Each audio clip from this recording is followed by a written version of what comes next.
Everyone, আসসালামু আলাইকুম। কেমন আছেন সবাই? আশা করি আল্লাহ তাআলার অশেষ রহমতে সবাই খুব ভালো আছেন। আলহামদুলিল্লাহ, আমিও ভালো আছি। আজকে আমি আপনাদের সাথে শেয়ার করব অর্ডারের আলু পুরিগুলো আমি যেভাবে তৈরি করে ডেলিভারি করি। তো এ টু জেড রেসিপিটা আপনাদের সাথে শেয়ার করব। আশা করি আপনাদের কাছে আজকের এই ভিডিওটিও ভীষণ ভালো লাগবে। প্রথমেই এখানে আমি একটা বোল নিয়েছি এবং সেই সাথে মেজারমেন্ট কাপ মেপে এখানে আমি 5.5 কাপ ময়দা নিয়ে নিচ্ছি। আমি এখানে অর্ডারের জন্য 20 পিস আলু পুরি রেডি করব, তো সেই আন্দাজেই কিন্তু ময়দাটা নিয়ে নিচ্ছি। আচ্ছা, আলু পুরি এই রেসিপিতে আপনারা তৈরি করে ঘরে বসে কিন্তু হোমমেড বিজনেস শুরু করতে পারেন। প্রতিনিয়ত যারা আমাকে হোয়াটসঅ্যাপে কল করেন বা টেক্সট করে যে বিজনেস শুরু করতে চায়, তাদের জন্য বলছি আপনারা ভালোভাবে রেসিপি ফলো করে ফ্রোজেন পদ্ধতিটা আগে শিখে নেবেন, তারপর কাজ শুরু করবেন। আচ্ছা, এখানে আমি স্বাদ মতো লবণ, চিনি এবং 1/3 কাপ রান্নার রেগুলার তেল দিয়ে ময়দাটা খুব ভালোভাবে ময়াম করে নিয়েছি, মানে তেলের সাথে ময়দাটাকে ঘষে ঘষে ভালোভাবে মিশিয়ে নিয়েছি। এবার এখানে নর্মাল পানি অ্যাড করে ডোটা রেডি করে নিচ্ছি। আবারও ভালোভাবে বলে দিচ্ছি, এখানে যে পানিটা ব্যবহার করেছি একেবারে নর্মাল পানি ব্যবহার করেছি। আচ্ছা, এখন হচ্ছে এই ডোটাকে আমি রেস্টে দিয়ে দেব। উপরে আমি কিছুটা পরিমাণ তেল মেখে রেস্টে দেব, এতে করে উপরটা ড্রাই হয়ে যাবে না। আর অবশ্যই এই ছোটোখাটো টিপসগুলো ফলো করবেন। এবার এটাকে আধ ঘন্টার মতো রেস্টে দিয়ে দিচ্ছি। এপাশে আমি আলুর পুরটা তৈরি করে নিচ্ছি। প্রথমে এখানে আমি পেঁয়াজ বেরেস্তা এবং কাঁচামরিচ কুচি একসাথে ভেজে নিয়েছি। একেবারে পেঁয়াজটাকে কিন্তু বেরেস্তা করে নিয়েছি, স্কিনে ভালোভাবে লক্ষ্য করলেই বুঝতে পারবেন। এবং সেই সাথে এখানে আমি কিছু ফ্রেশ ধনিয়া পাতা কুচি নিয়েছি। আর এখানে স্বাদে ম্যাজিক মশলা নিয়েছি। আপনাদের হাতের কাছে যদি স্বাদে ম্যাজিক মশলাটা না থাকে তাহলে চাট মশলা ব্যবহার করতে পারেন, টেস্টের কোনো রকম হেরফের হবে না।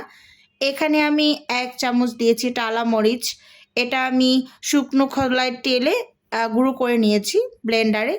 আর এখানে 1/2 চামচ দিয়েছি বিট লবণ। এবার হাত দিয়ে খুব ভালোভাবে সুন্দর করে সব কিছু একত্রে মেখে নিচ্ছি, এই যে দেখুন। আর অফ ক্যামেরাতে আমি 4টি আলু মাঝারি সাইজের সেদ্ধ করে নিয়েছি। আর গরম অবস্থাতেই কিন্তু ম্যাশ করে নিয়েছি। যদি ঠান্ডা হয়ে যায় তাহলে কিন্তু আসলে মানে ভালোভাবে ম্যাশ করতে পারবো না, ভিতরে বেশি শক্ত শক্ত অংশ থেকে যাবে।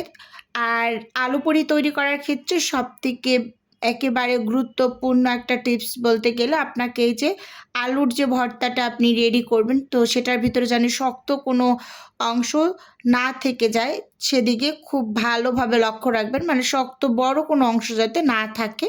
তাহলে কিন্তু আলু পুরিটা যখন আপনি বেলে নেবেন তখন সেটা ফেটে যাবে।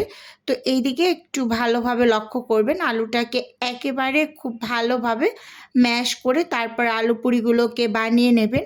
আর এই আলু পুরিটা খেতে মাশাআল্লাহ মাশাআল্লাহ ভীষণ মজার হয়।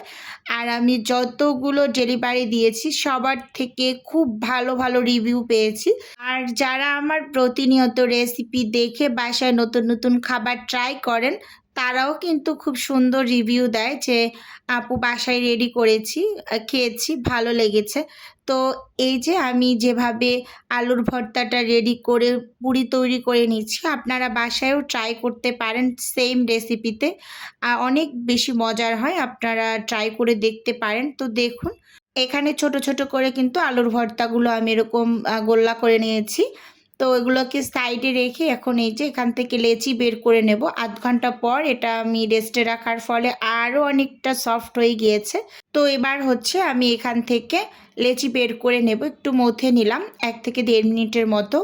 তো 1/4 কাপের যে মেজারমেন্ট কাপটা আছে, তো ওই কাপটা দিয়ে আমি সব সময় এই যে পুরি লেচিগুলো কেটে নেই, সেটা হোক বা আলু পুরি বা হোক ডাল পুরি, যেটাই হোক। তো সব সময় 4 কাপ দিয়ে মেপে তারপর বানাই, তাহলে সব পুরিগুলোর সাইজ একই রকম হয়। আর এই যে দেখতেই পাচ্ছেন এরকম গোল্লা গোল্লা করে নেবেন আপনারা। আপনাদের মানে একটু বলে দিচ্ছি যাতে একটু সুবিধা হয়, এরকম গোল্লা করে একটু তেল মেখে রেখে দেবেন। এবার এগুলোকে আমি সাইডে ঢাকা দিয়ে রেখেছি, আর সেখান থেকে একটা লেচি নিয়ে হাত দিয়ে ভালোভাবে আমি এই যে 4-5টা পাতলা করে নিচ্ছি, আর মাঝখানটা একটু মোটা রাখছি। স্কিনে লক্ষ্য করুন, আসলে মুখে বলে আমি কতটুকু বোঝাতে পারবো জানি না, স্কিনে ভালোভাবে লক্ষ্য করলে বুঝতে পারবেন। তো দিয়ে মাঝখানে আলু ভর্তা দিয়ে খুব ভালোভাবে মুখটা সিল করে দিচ্ছি। তো এইভাবে করে সব সময় আলু পুরি হোক বা ডাল পুরি হোক আপনারা বানাবেন, দেখবেন একটা পুরিও ফেটে যাবে না, একেবারে পারফেক্টলি তৈরি করতে পারবেন। আর এভাবে করে আমি সবগুলো পুর ভিতরে ভরে আমি একটু রেস্টে রেখে দিয়ে তারপর কিন্তু বেলে নেব। প্রত্যেকটা আমি আগে পুর ভরে রেস্টে রাখবো, তারপর বেলে নেব। এটাও একটা টিপস, এতে করে ভিতরে পুরটা একটু রেস্ট পাওয়ার পরে সেট হতে সময় পায়। তো এটার জন্য অনেকটা সুবিধা হয় বেলে নিতে, যেহেতু ভিতরে সেট হয়ে যায়, তো অনেক বেশি ঝামেলা হয় না বেলে নিতে। তো দেখতেই পাচ্ছেন এই যে আমি কিন্তু পুরগুলো ভরে তারপর বেলে নেব, একটা একটা করে পুর ভরে নিচ্ছি। তো ভিডিওর এই পর্যায়ে এসে ছোট্ট করে নিজের বিজনেসের একটু প্রচার করছি। আপনারা তো অনেকেই জানেন যে আমার ছোট্ট একটা ফ্রোজেন আইটেমের বিজনেস আছে। যদি কেউ কোনো টাইপের ফ্রোজেন খাবার অর্ডার করতে চান বা কোনো পিঠা অর্ডার করতে চান, তাহলে স্ক্রিনে দেওয়া হোয়াটসঅ্যাপ নাম্বারে নক দিলেই কিন্তু আমি A to Z বলে দেব। আর যদি কেউ অর্ডারটি সরাসরি কনফার্ম করতে চান, তাহলে স্ক্রিনে দেওয়া হোয়াটসঅ্যাপ নাম্বারে সরাসরি কল করে অর্ডারটি কনফার্ম করতে পারেন। শুধুমাত্র ঢাকা সিটির মাঝেই কিন্তু আমরা হোম ডেলিভারি করে থাকি, ক্যাশ অন ডেলিভারি করে থাকি। আপনি প্রোডাক্ট হাতে পাওয়ার পর ডেলিভারি ম্যান অথবা আমাদের বিকাশ নাম্বারেও পেমেন্ট করে দিতে পারেন, এইরকম আর কি। আচ্ছা, এখন এই যে আমি লেচিগুলোকে একদম ভরে পুর একটু রেস্টে দিয়ে দিচ্ছি। সবগুলো ভরে নিয়েছি, আরও একটা আমি ট্রের ভিতরে বিছিয়ে রেখেছি। আচ্ছা, এখন উপর থেকে আমি কিছু শুকনো ময়দা ছিটিয়ে হাত দিয়ে একটু চেপে চেপে নিলাম ফার্স্ট টাইম। তো এবার বেলুনি দিয়ে বেলে তারপর কিন্তু আমি এক এক করে সব পুরিগুলোকেই বানিয়ে নেব। তো দেখতেই পাচ্ছেন, আর পুরিগুলো কিন্তু মাশাল্লাহ খুবই সুন্দর হয়েছে। এখানে এই যে একটা পুরি আমি বেলে নিলাম, এটা একেবারে প্রথমটা। এবার আমি এই যে আরও একটা পুরি আপনাদের একটু বেলে দেখিয়ে দিচ্ছি। উপরে কিছুটা পরিমাণ শুকনো ময়দা ছিটিয়ে তারপর কিন্তু আমি বেলে নেব। আর অনেকেই এই পুরিগুলো ছেঁকে তারপর ডেলিভারি দেয়। তো আমি সব সময় ওয়ান টাইমের বক্সের ভিতরে যেহেতু করে আমি পুরিটা ডেলিভারি করি, তো আমার কোনো টাইপের ছেঁকে নিতে হয় না। আমি একটার উপর একটা পলি শিট দিয়ে তারপর ফ্রোজেন করে একসাথে বক্স সহ ডেলিভারি দিয়ে দেই। তো এভাবে করে ডেলিভারি দেওয়াটা আমার কাছে ভীষণ সুবিধার লাগে। এই যে একটু ছড়িয়ে এরকম ট্রের ভিতরে রেখে দিয়েছি, সবগুলো বানিয়ে তারপর কিন্তু আমি বক্স করে নিচ্ছি। এখানেও কিছু রেখেছি। তো এইভাবে করে কিন্তু আমি ডেলিভারি করি। এখানে এই যে ওয়ান টাইমের বক্স নিয়েছি, এখন 2টা বক্সে আমি 10 পিস করে রেখে দেব। ফার্স্ট টাইম নিচে আমি একটা পলি পেপার দিয়ে দিলাম। এইগুলো আপনারা যে কোনো টাইপের ওয়ান টাইমের প্লেট, বাটি, গ্লাস যে দোকানে বিক্রি করে ওই দোকানগুলোতে পেয়ে যাবেন এই পলি পেপারগুলো। আর এগুলো 250 গ্রাম, 200 গ্রাম, 1 কেজি এরকম বিক্রি করে। তো দেখুন, প্রথমে আমি পলি পেপারটা দিয়ে এর উপর একটা পুরি দিয়েছি, এখন আমি আরেকটা পুরি দিয়ে দিলাম আরেকটা পলি পেপার দিয়ে। এভাবে একটার উপর একটা পলি পেপার দিয়ে আমি পুরিগুলোকে দিয়ে তারপর কিন্তু ঢাকনা লাগিয়ে ফ্রোজেন হতে দিয়ে দেব, তারপর ডেলিভারি করে দেবো। যে 2টা বক্সেই আমি রেডি করে নিয়েছি। এবার এগুলোর উপরে আমি পলি পেপার দিয়ে ঢাকনা লাগিয়ে ফ্রোজেন হতে দিয়ে দেব, ফ্রোজেন করে ডেলিভারি করে দেব।